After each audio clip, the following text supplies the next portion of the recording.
ہاتھوں میں باندھنے کا نام حسینیت نہیں ہے، رنگ برنگی کپڑوں پہننے کا نام حسینیت نہیں ہے، 10 دن کے محرمی بننے کا نام حسینیت نہیں ہے۔ حسینیت کیا ہے؟ حسینیت یہ ہے اگر دین کے تحفظ کے لیے گھر لٹانا پڑے تو گھر لٹا دو، اولاد لٹانا پڑے تو اولاد لٹا دو، حتیٰ کہ جان بھی قربان کرنا پڑے تو جان بھی قربان کر کے بتا دو جان اہم نہیں ہے، اللہ کا دین ہے۔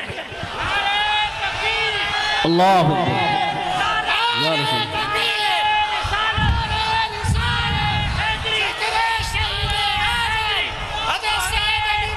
بڑی معذرت کے ساتھ کچھ لوگوں نے حسینیت کو بہت سستا کر دیا۔ اگر ڈوڑے کڑے اور کلر کے کپڑوں کا نام حسینیت ہوتا یا چند محفلوں کا نام حسینیت ہوتا پھر تو پوری دنیا حسینیت کی طرف آ جاتی۔ حسینیت اتنی آسان تو نہیں ہے نا۔ اس دور میں بھی 22,000 کا لشکر الگ کھڑا ہے اور 72 نفوس الگ کھڑے ہیں۔ اس سے پتا چلا حسینیت آسان نہیں ہے۔ اب اپنے آپ میں ڈوب کر سوچو قیامت کے دن اللہ اکبر کس کے ساتھ اٹھو گے؟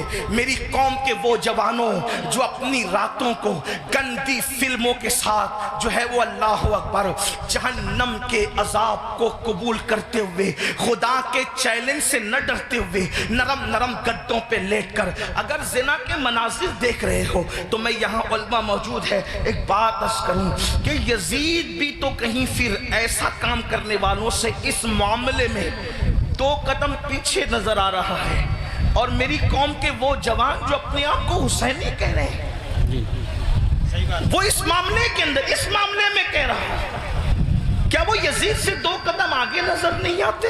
اللہ بتاؤ تو صحیح، شہزادہ رسول سے محبت کا دعویٰ، اور کوئی مسلمان یہ تصور کر سکتا ہے کہ وہ زنا کے اڈے پہ جائے؟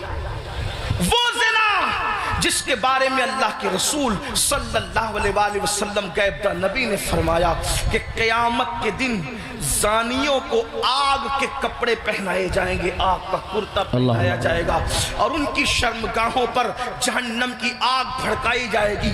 پھر اس کے بعد دوسری چیز شراب کو لینے، نشہ کو لینے۔ اللہ اکبر 16 17 سال کے لڑکے آج ہمارے نشہ کی طرف جا رہے ہیں، اور اللہ اکبر نشہ کی طرف جو چیز لے جا رہی ہے مجھے ایسا محسوس ہو رہا ہے کہ حقہ جو ہے وہ انسان کو نشے کی طرف تیزی کے ساتھ لے جا رہا ہے۔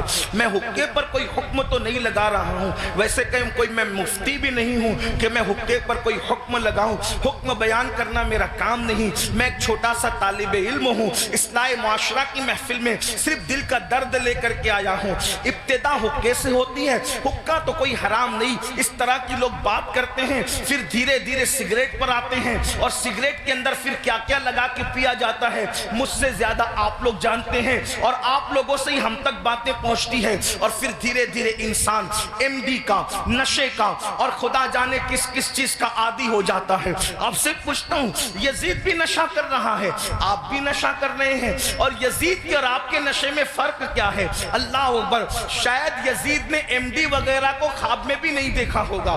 اللہ اکبر اندازہ فرمائے کس طرف جا رہے ہو۔ اللہ اکبر امام علی مقام علی جدی والی سلام کے سامنے یہ چیلنجز تھے۔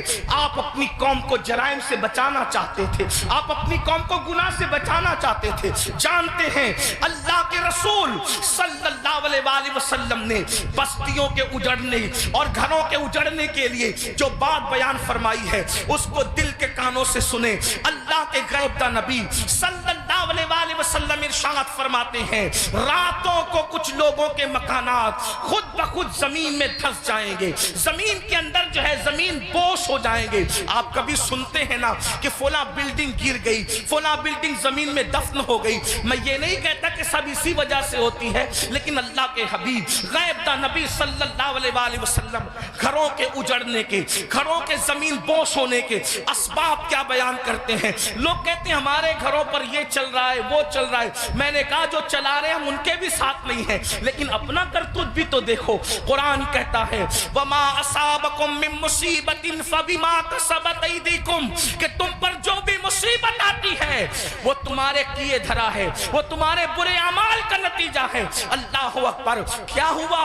آقا ارشاد فرماتے ہیں صلی اللہ علیہ وآلہ وسلم کہ کچھ لوگوں کے مکان راتوں رات زمین پہ گر جاتے ہیں, زمینوں میں دھس جاتے ہیں. صحابہ نے پوچھا یا رسول اللہ اس کی وجہ کیا ہے؟ آقا فرماتے 2 گناہ جب گھروں کے اندر کیے جاتے ہیں, 2 گناہ جب عمارتوں کے اندر کیے جاتے ہیں تو گھروں کو زمین میں دھسا دیا جاتا ہے.